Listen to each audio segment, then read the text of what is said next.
बहुत सारे सवाल हैं, लेकिन उलझे हुए सवाल यह है कि संवैधानिक पद पर बैठा हुआ व्यक्ति कहता है कि अगर न्याय ना मिले तो चले जाओ खाड़ी देश में, वहां चले जाएंगे, अगर वहां शिकायत कर देगी, मुस्लिम देशों में शिकायत कर देंगे तो न्याय हो जाएगा, तुम मुसीबत में पड़ जाओगे, धमकी देता है। और एक वो लोग हैं, उसी तरफ दो लोग वो हैं जो संविधान की शपथ लेकर विधायक बनते हैं और वो क्या कहते हैं कि तुम सब्जी सिर्फ हिंदुओं से खरीदो। तुम अगर, उसने नाम इसलिए बदला, सिर्फ वो कुछ था और उसने नाम बदल लिया, वो मुस्लिम था उसने हिंदू नाम रख लिया। अरे मेरे भाई, वो पैसा लेके दूसरे मुल्क तो नहीं भाग गया, वो इसी मुल्क में रहा, अपने बच्चों का ही तो पेट पाल रहा था, मुसलमान, गरीब मुसलमान था, उसने नाम बदल लिया तो इतना, इसके ऊपर इतना जुर्म। अरे इस देश से पैसा समेट के बाहर नहीं भागा, वो यही रहा इसी मुल्क में, क्योंकि ये मुल्क भी उसका है। मैं आता हूं, लेकिन अब्दुल रज़ाक साहब, मैं आपके जवाब से मुतमईन नहीं हुआ। इस देश को धमकी दी जाए, ये बिल्कुल गलत है, सरासर गलत है, सरासर गलत। मैं सुरेंद्र राजपूत आता हूं आपके पास। अब्दुल रज़ाक साहब, आपको 10 सेकंड। धमकी नहीं दे रहा है। आप देखिए, यूके के इस्कॉन मंदिर के अध्यक्ष का देहांत हो जाता है 15 मार्च को। 18 मार्च तक वहां पर एक मेमोरियल होती है। 35 लोग आज कोरोना वायरस पीड़ित होकर मर जाते हैं, हजारों लोगों को इन्फेक्शन होता है। किसी ने यूके में ये नहीं कहा कि भारत के हिंदू यहाँ पर मंदिर में आकर के कोरोना फैला रहे हैं। आप तो इस्कॉन मंदिर को भी बदनाम कर रहे हैं, हिंदू को भी बदनाम कर रहे हैं। आपने तो कह ही दिया, कोई और कहे न कहे, आपने तो रज़ाक भाई कह ही दिया ना। आप बदला ले रहे हैं हिंदू समाज से, आपने तो कह दिया। चलिए, आज विश्व भर में कह दिया, रज़ाक साहब कह दिया, उंगली दिखा करके कहे कि मुसलमानों के साथ ये अत्याचार करना बंद करिए। नहीं, आप इसके बदले में मान लीजिए कोई गलत कहे तो उसके बदले में हिंदू कम्युनिटी पर को बदनाम करेंगे, आप इस्कॉन मंदिर को बदनाम करेंगे, वहां की बात लेकर आ जाएंगे। हिंदुस्तानी बन करके देखिए, गरीब मासूम बेचारा फल सब्जी बेचने जा रहा है, उसको मार के भगा दिया जा रहा है। मैं कह रहा हूँ, हमारी पार्टी ने इसको, उनके बयान को खारिज किया है। हमने अब्दुल रज़ाक साहब, बयान को अब्दुल रज़ाक साहब, अब्दुल रज़ाक साहब, शाहनवाज साहब मैं आ रहा हूँ, शाहनवाज साहब मैं आ रहा हूँ, सुरेंद्र राजपूत नहीं बोले बिल्कुल। मैं शाहनवाज साहब आ रहा हूँ। अब्दुल रज़ाक साहब, मैं आपको एक जवाब देता हूँ। अब्दुल रज़ाक साहब, मैं आपसे कहता हूँ, अगर पेड़ है, अगर दरख्त है, तो उसकी शाखाएं, उसके तने भी यही इसी मुल्क में होंगी, उसकी जड़ें भी यही होंगी। ये कोशिश मत कर लीजिएगा कि तने भी दूसरी तरफ ले जाएं और जड़ें भी, और उसकी छाया, उसका साया भी इसी मुल्क में होगा। कहीं ये गलती मत कर लीजिए, ये गलती है, ये गलती है, ये धमकी है। इस धमकी को धमकी ही समझा जाएगा। सुरेंद्र राजपूत जी, मैं आया माफी के साथ। सुरेंद्र राजपूत जी, अब्दुल रज़ाक साहब, जो गलत है वो गलत है, जो गलत है वो गलत है। सुरेंद्र राजपूत जी, मैं आया, यासिर आ रहा हूँ, यासिर आ रहा हूँ, यासिर आ रहा हूँ।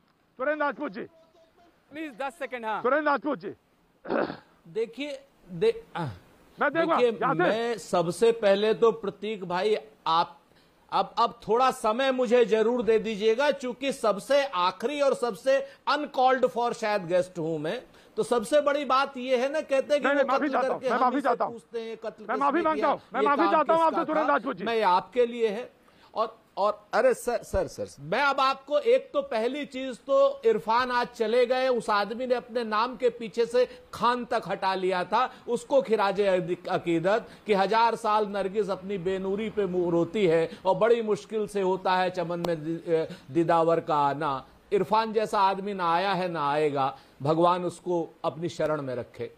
अब जो सबसे बड़ी बात इतनी देर से मैं देख रहा हूं, एक जफरुल इस्लाम नाम के आदमी के लिए इतनी ज्यादा इधर उधर, यासिर भी और ये भी, और कोई पक्ष में कोई विपक्ष में, मेरी तो समझ में नहीं आ रहा कि इतनी कमजोर सरकार हो गई है क्या शाहनवाज हुसैन साहब की, इतनी कमजोर हो गई है कि उसे टीवी पर हमें मजम्मत करनी पड़ रही है। अरे उठाकर एक कांस्टेबल को भेजिए, देशद्रोह के आरोप में उसको अंदर कीजिए। आपने अभी तक अंदर नहीं किया, गाल बजा रहे हैं टीवी पर आपके और आपके साथी सारे के सारे। उस आदमी को तो देशद्रोह के आरोप में अब तक अंदर कर देना चाहिए। भाई हमारे घर के मामले को आप अरब ले जाओगे, आप अरब ले जाना चाहते हो तो हम आपको अंदर करके, जब आपकी सजा पूरी हो जाएगी तो आपको अरब ही डिपोर्ट कर देंगे अगर कोई लेने वाला हो तो। सच्चाई यह है कि जफरुल इस्लाम जैसे आदमियों की डिबेट में कोई आवश्यकता नहीं है, एक कांस्टेबल दिल्ली का इसको संभाल सकता है। इतनी इतनी बड़ी डिबेट, प्रतीक भाई जैसा बड़ा एंकर जो स्वनाम धन्य पूरी दुनिया में जाना जाता है, बहरे बाबा के पोते, वो आज की डेट में इस डिबेट को इतना समय दिया जाए, मुझे नहीं लगता उसकी आवश्यकता है। दिल्ली पुलिस बहुत आराम से इसको कर देगी। नंबर एक, ये बहुत बड़ी बात नहीं है, गाल बजाने वाली बातें नहीं है, और जो उसके समर्थक हैं उन्हें भी अगर अरब जाना है तो वो भी चले जाएं। इससे पहले कि हमारे देश का कानून, देश की पुलिस उनके बात करे, वो भी चले जाएं, बहुत स्पष्ट है। नंबर एक। नंबर दो, इतनी कमजोर सरकार कि आज अभी तक एफआईआर नहीं हुई जफरुल इस्लाम के खिलाफ, शहनवाज भाई के रहते हुए अब तक ये कार्रवाई नहीं हुई। अब आप आ जाइए दूसरे मुद्दे पर, क्योंकि ये मुद्दा तो बिल्कुल तर्कहीन है। अब आप आ जाइए दूसरी बात पर। अब कल भी शहनवाज भाई हमारे साथ थे। सच्चाई ये है कि ये जो भारतीय जनता पार्टी के विश्व वृक्ष है ना, ये कहीं ना कहीं दशानन के 10 सर की तरीके से है। एक सर तो बड़ा बढ़िया है, सुंदर सा है, जैसे शहनवाज भाई का है, और दूसरे सर ऐसे हैं जैसे ब्रजभूषण राजपूत है, जैसे सुरेश तिवारी है, जैसे गिरिराज सिंह है, जैसे साक्षी महाराज है, जैसे निरंजना है, जो जहरी जहर उगलते हैं, और प्रज्ञा ठाकुर है जो जहरी जहर उगलते हैं। और भारतीय जनता पार्टी उनको कारण बताओ नोटिस दे देती है। अपने सरों को कारण बताओ नोटिस के बाद कुछ नहीं होता। सरों को भूल गए, प्रज्ञा ठाकुर जो है, प्रज्ञा ठाकुर जो है, अरे भाई बीच में मत बोलिए, मैं किसी के बीच में नहीं बोला था। अपने सरों का ध्यान नहीं है, मैं किसी को अरे अपने क्या प्रवचन दे रहे हो, देख नहीं पा रहा हूं, अपने सरों को भूल गए क्या? बता दूं, अगर मैं किसी अरे नहीं देख पा रहे तो सुन लो, अपने सरों का भी जिक्र करिए ना।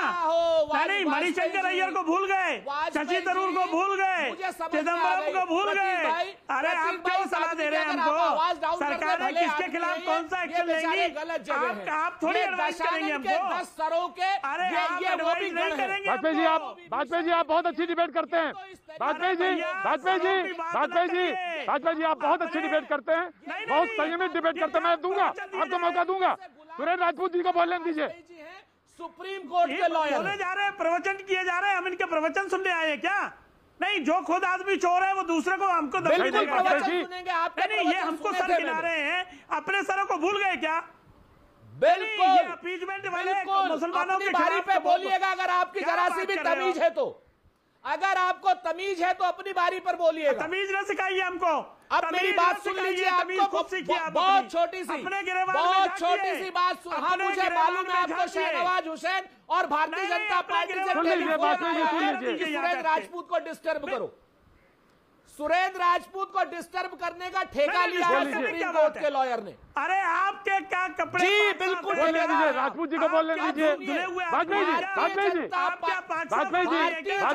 पार्टी और भारतीय जनता पार्टी के साथी, भारतीय जनता पार्टी और भारतीय जनता पार्टी के साथी दशानन के 10 सर की तरीके से हैं। एक सर शहनवाज हुसैन जैसा इतना अच्छा है, और बाकी के बाकी सारे के सारे सर विष बोलते हैं, जहर घोलते हैं इस दुनिया में। और इस दुनिया में हमारी कहीं ना कहीं आज हम कोरोना नाम की दानव से लड़ रहे हैं, क्या बात और ये कोरोना नाम के दानव की जगह ये हिंदू प्रवचन सुनने नहीं आया। हम सॉरी,